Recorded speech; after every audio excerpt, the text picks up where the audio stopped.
Trigonometry chapter, ठीक है, जिसमें कि 3 चीज़ होती है। एक होता है पी बी एच वाला होता है, ठीक है। एक होता है मान बैठा वाला साइन 30-40 डिग्री वाला होता है। एक होता है आइडेंटिटी वाला होता है, ठीक है। ये दोनों हम लोग का क्लियर ही है। ये पी बी एच वाला क्लियर नहीं है, चूँकि बता चुके हैं पहले, ध्यान नहीं है। शुरू कर, जैसे कि आपको पता है पी बी एच, तो इसे तो पता ही होगा आपको, इसमें कोई दिक्कत नहीं। किसी भी जब एक राइट एंगल ट्रायंगल बनता है ना, तो ये होता है एच, ये होता है होता है पी ना होता भाई, है, तो ये बेस ये होता होता है है, बी होता है, ये एच होता है, हाइपोटेन्यूज, ठीक है। और ये भी पता होगा कि एच बराबर क्या होता है, root P square plus B square, ठीक है। ये एक्चुअल में होता है कि H square equal to P square plus B square, ये होता है, ठीक है। तो स्क्वायर हो जाना क्या होता है, root P square plus B square होता है, ठीक है। और उसी लिए अगर हमको बी का मान निकालना क्या होगा बताओ, root H square minus P square. अब पी निकालना तो क्या होगा, root H square minus B square. इतना तो पता चाहिए, इतना बनाने जरूरत तो है नहीं, ठीक है। यहाँ पे आगे बढ़ते हैं, इसमें और क्या क्वेश्चन आ सकता है। ओके, क्वेश्चन नंबर 1 देखते हैं। बोलता है given then 10a equal to 3/4, 4/3 दिया हुआ, ठीक है। Find the other trigonometric ratio, मतलब अदर ट्रिगोनोमेट्रिक रेशियो मतलब क्या, एंगल ए पे तुमको हर एक निकालना है, ठीक है। यहाँ पे समझते हैं, ओके। अदर ट्रिगोनोमेट्रिक रेशियो मतलब क्या हुआ, साइन ए का मान निकालना है, कॉस ए का मान निकालना है, कॉट ए का मान निकालना है, जो भी टेन को छोड़कर जो भी होता है, साइन कॉस टेन कॉस सब का मान तुमको निकालना है, ठीक है। हाँ, टेन तो दिल ही है ना।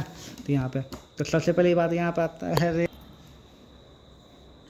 यहाँ पे, ठीक है। यहाँ पे एक ट्रायंगल हो गया ए बी सी, क्लियर यहाँ पे, ठीक है। यहाँ पे तो चूँकि बोला ए पे निकाल, तो ए यहाँ दे दो, सी यहाँ दे दो। एंगल के बारे में थोड़ा सा देर बाद बात है, ठीक है, थोड़ा देर बाद बता। क्या बोलता है, 10a बराबर दिया हुआ कितना, 4/3, ठीक है।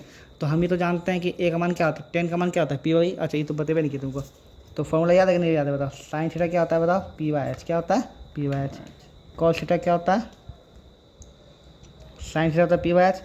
और कॉस थीटा क्या होता है, कॉस थीटा b/h, ठीक है। टेन थीटा क्या होता है, p/b, ठीक है। और यहाँ पे साइन का उल्टा क्या होता है, कॉस क्या होता है, कॉस। तो कॉस का क्या आ जाएगा, बता, h/p, p/h का उल्टा h/p। कॉस क्या होता है उल्टा सेक, तो क्या होगा बता, h/b। और टेन का क्या होता है उल्टा, कॉट, कॉट का क्या होगा बता, b/p। ये भी अच्छे क्वेश्चन, इसको याद है, ठीक है। यहाँ पे तो इसीलिए बोला 10a का मान तो कोई क्या दे, इतना दिया हुआ है ना, तो ये क्या है, p हो गया, ये क्या हो गया, b, p का मान दिया हुआ है ना, p का मान दिया हुआ है ना। तो सबसे पहले तुमको हर एक आइडेंटिटी निकालने के लिए समय में तो एच भी होगा ना, मतलब इसको छोड़कर बाकी सबको निकालना, इसमें एच तो निकालना पड़ेगा। तो पहले निकाल दो एच, क्या निकाल दो, एच, ठीक है। एच इक्वल टू क्या होगा बताओ, root P square plus B square.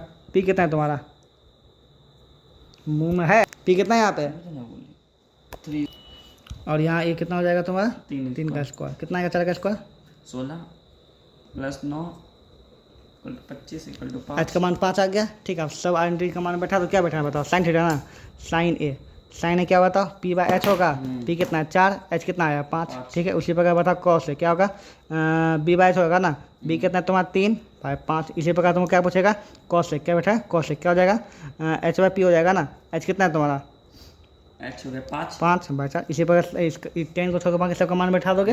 इस क्वेश्चन समझ में आ गया यहाँ से, ठीक है। यहाँ पे ओके, ठीक है। कुछ क्वेश्चन ऐसे भी दिया था, मान लिया दिया था 3 tan थीटा इक्वल टू 4, क्या दे दिया, फाइंड मतलब ऑल आइडेंटिटी ऐसे कुछ दिया, ठीक है। तो 3 tan थीटा इक्वल टू 4 दे दिया, इसका मतलब क्या हुआ बताओ, 3 tan थीटा इक्वल टू कितना है 4, इसका मतलब क्या हुआ, tan थीटा इक्वल टू कितना आ जाएगा बताओ, 4/3। इसके बाद जानवे करते p/b हो जाता है। इसी प्रकार देगा 3 sin थीटा इक्वल टू 9 दे दिया, ठीक है। तो sin थीटा कितना 9/3, और बहुत वैसा क्वेश्चन देता है, ठीक है। तो चीज़ क्लियर।